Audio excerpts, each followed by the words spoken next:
새만금 방조제 관할권이 확정되고 내부 개발에 속도가 붙으면서 주변 시군이 관할권 확보에 사활을 걸고 있습니다. 정성주 김제시장이 새만금 동서도로와 신항만 관할권에 대한 입장 등을 밝혔습니다. 김제 스마트팜 혁신밸리가 애초에 부실 시공됐다는 의혹이 확산되고 있습니다. 농림축산식품부는 전국 스마트팜 전수조사에 나섰습니다.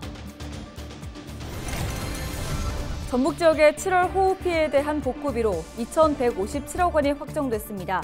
사유시설에 대한 재난지원금은 233억 원으로 책정됐으며 이 중 35억 원은 도비 부담분입니다. 최근 5년간 도내 농축산물 절도가 연평균 20여 건 발생한 것으로 파악됐습니다. 전북경찰청은 다음 달 말까지 특별 치안 활동 기간을 운영합니다.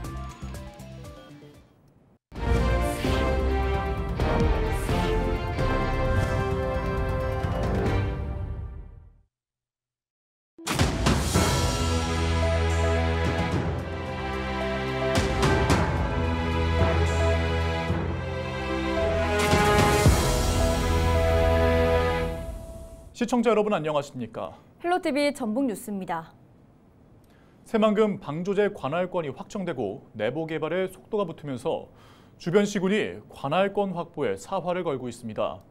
이런 가운데 정부 분쟁 조정기구가 최근 만경 709 구간을 김제시 관할로 결정했는데요. 새만금 관할권 분쟁에 대한 정성주 김제시장의 입장은 어떤지 특별 대담을 통해 들어봤습니다. 정명기 기자의 보도입니다. 김제 관할인 새만금 2호 방조제에서 김제시 진복면으로 향하는 새만금 동서도로입니다. 바다와 갯벌이 육지로 변한 만경 709가 모습을 드러냅니다. 이 도로 3.87km 구간이 최근 김제시 관할로 결정났습니다. 관할권을 다루는 행정안전부 중앙분쟁조정위원회는 자연 경계인 만경강의 위치와 주민생활 편의성과 같은 대법원 판결 기준 등을 종합적으로 고려해 이같이 의결했다고 밝혔습니다. 현재 동서도로 만경 709가 준공된 지가 4년이 지났음에도 군산에서 제기한 관할권 분쟁으로 인해서 피해는 고스란히 우리 이용객이나 시민들이 입고 있다. 앞서 전라북도지사가 김제시 관할로 해줄 것을 행안부에 신청했지만 군산시에서 이의를 제기했기 때문입니다. 하지만 군산과 김제가 서로 자신 관할이라며 첨예하게 맞서고 있는 새만금 동서도로와 신항 방파제 등에 대한 관할 결정은 또 유보하면서 갈등의 불씨는 여전합니다. 이 동서도로를 중심으로 신항만과 수변도시 등이 들어설 계획. 그렇기 때문에 알짜배기 사업을 손에 넣기 위해 시군 간 한치도 양보할 수 없는 분쟁이 벌어지고 있는 겁니다. 실제 군산시와 김제시는 각각 국내 유명 로펌까지 선임해 대응에 나선 상태입니다. 동서도로 관할 결정으로 새만금의 전체적인 관할권에 대한 구도가 뚜렷해질 것으로 보고 있습니다. 그래서 새만금 발전에 훨씬 속도감을 붙일 것이라 이렇게 생각하고 있고요. 군산시도 시의회와 함께 관할구역 결정을 위한 논리 개발에 행정력을 집중하고 있습니다. 이런 가운데 전북도는 이와 별개로 군산과 김제, 부안을 연합하는 새만금 특별지방자치단체 설치를 거듭 강조하고 있는 상황. 새만금 관할권 등 김제 지역 현안과 시정 운영 방향에 대한 내용은 2일 밤 9시 전북방송 채널 25번에서 방송되며 유튜브에서도 확인하실 수 있습니다. 헬로티비 뉴스 정명기입니다. LG 헬로비전 전북방송은 하자 가득한 김제 스마트팜 혁신밸리에 대해 계속해서 전해드리고 있는데요. 스마트팜이 애초에 부실 시공됐다는 의혹이 확산되면서 농림축산식품부는 전국 스마트팜 전수조사에 나섰습니다. 이나라 기자입니다. 보수공사를 완료한 김제 스마트팜 혁신밸리 지붕창입니다. 전체적으로 열려야 할 지붕창 앞쪽이 굳게 닫혀 있습니다. 보수한 지 며칠 만에 또다시 고장난 겁니다. 지붕창을 여닫는 모터가 머리 위로 떨어져 위험한 적도 여러 번.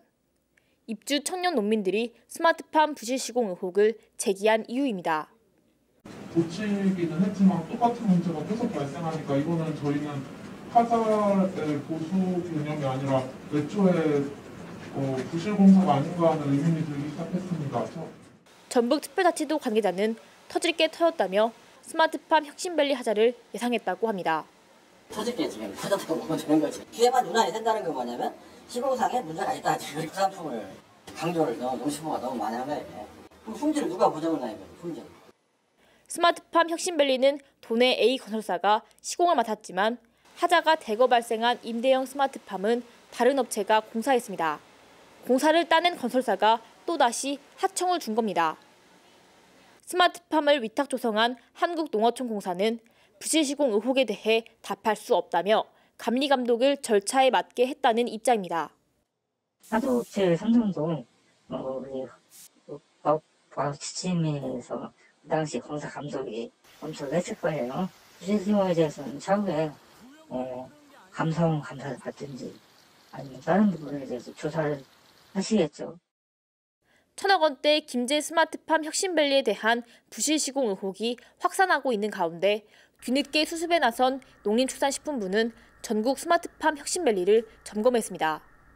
이와 함께 김제 스마트팜 시공사와 하도급 업체 선정 등에 대해 조사할 계획이라고 밝혔습니다.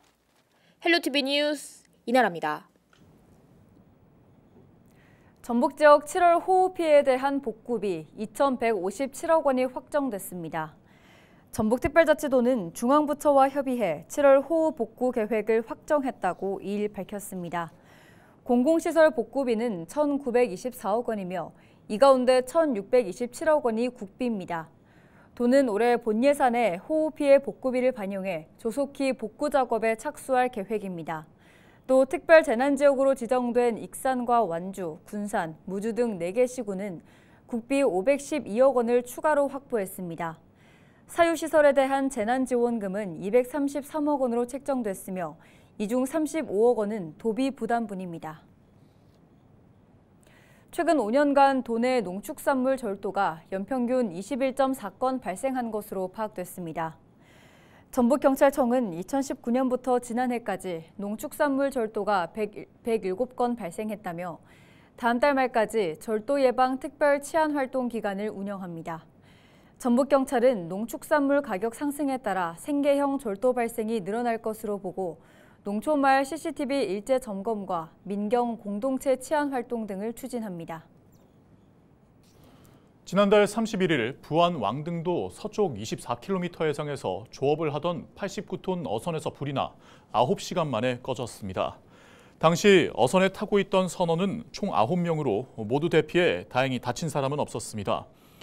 어선을 예인한 부안해양경찰서는 기관실에서부터 불이 난 것으로 보고 정확한 화재 원인을 조사하고 있습니다. 농촌진흥청은 2025년 예산안을 전년보다 0.7% 증가한 1조 1,052억 원 규모로 편성했습니다. 농진청은 미래 대응 성장 동력 확충과 식량 자급률 향상 등 핵심 과제 성과 창출을 위해 내년도 예산을 중점 투자할 계획이라고 밝혔습니다. 구체적으로는 스마트 농업 확산과 디지털 육종 모델 개발, 푸드테크 산업화 지원에 1,380억 원을 투입합니다. 또 데이터와 인공지능 기반의 스마트 과원 구축 등 노지 스마트 농업 활용 모델 개발안도 신규로 추진합니다.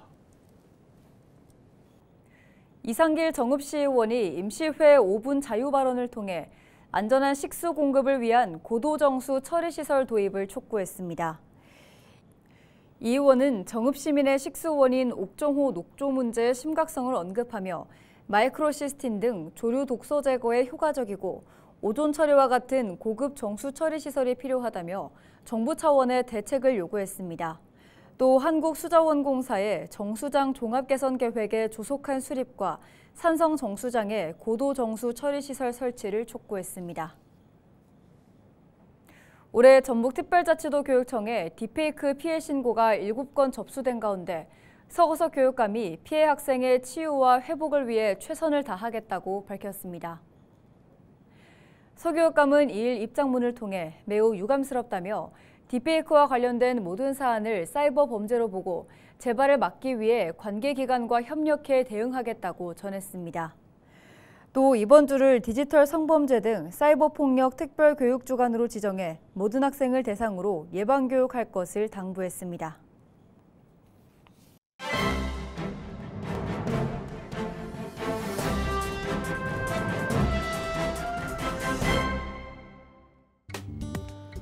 신문브리핑 전북 도민일보 기사입니다.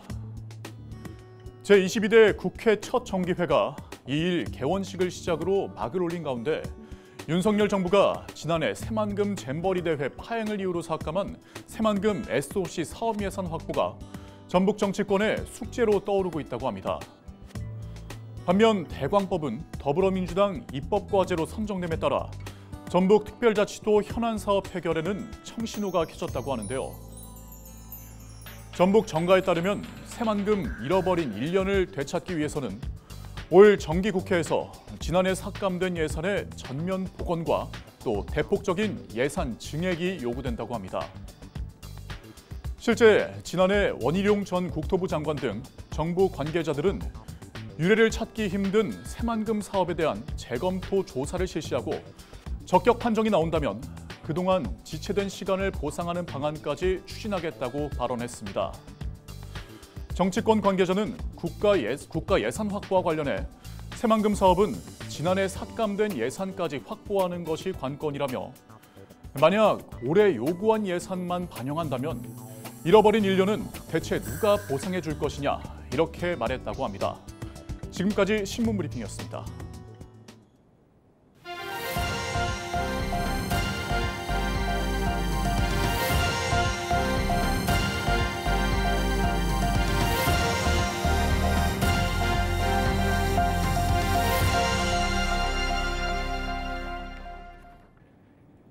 정읍 지역에 전동 보장구 충전소가 확대 설치됐습니다.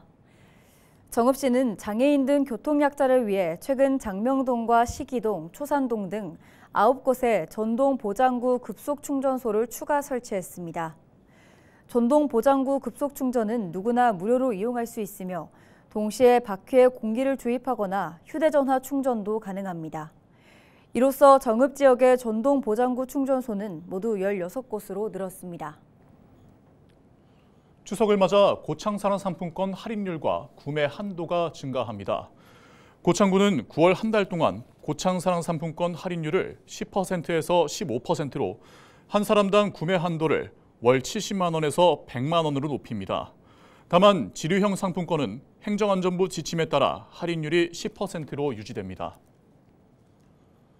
순창군이 4년 동안 최대 1,600만 원을 지원하는 대학생 생활지원금 하반기 신청을 진행합니다. 신청 기간은 9월 2일부터 6일까지로 지급 대상은 부모 중 1명과 본인이 1년 이상 순창군에 주소를 두고 있는 대학생입니다. 지원을 희망하는 자는 주소지 읍면 행정복지센터에서 신청할 수 있습니다. 전북교육청이 청소년교육발전위원회와 함께 청소년 인성교육과 지역인재 육성안을 추진하기로 했습니다. 전북특별자치도 교육청과 전북교육발전위원회는 2일 도교육청 회의실에서 양기관 관계자 10여 명이 참석한 가운데 업무 협약을 체결했습니다. 이날 협약은 도내 청소년의 바른 인성과 올바른 가치관 형성을 통해 미래 인재로 육성하기 위해 마련됐습니다. 협약에 따라 양 기관은 지역인재 육성과 청소년 문제 해결을 위한 토론과 지원 사업에 적극 협력하기로 했습니다. 순창군의 대표 소통 플랫폼인 군민소통혁신추진단이 운영됩니다. 순창군은 군청 영상회의실에서 군정 발전을 위한 정책 제안과 군민 불편 사항들을 개선하기 위해 군민소통혁신추진단 회의를 개최했다고 밝혔습니다. 군민혁신추진단은 국민들의 목소리를 듣기 위해 지난해 처음으로 출범한 단체로 올해 제2기를 맞아 다양한 분야의 군민 대표들로 재구성됐습니다. 이번 추진단은 지난 4월 공개 모집을 통해 선발된 17명의 군민들로 구성됐습니다. 김제시가 지난 29일 시청 대회의실에서 올해 지평선 축제 추진 상황을 점검하는 보고회를 열었습니다.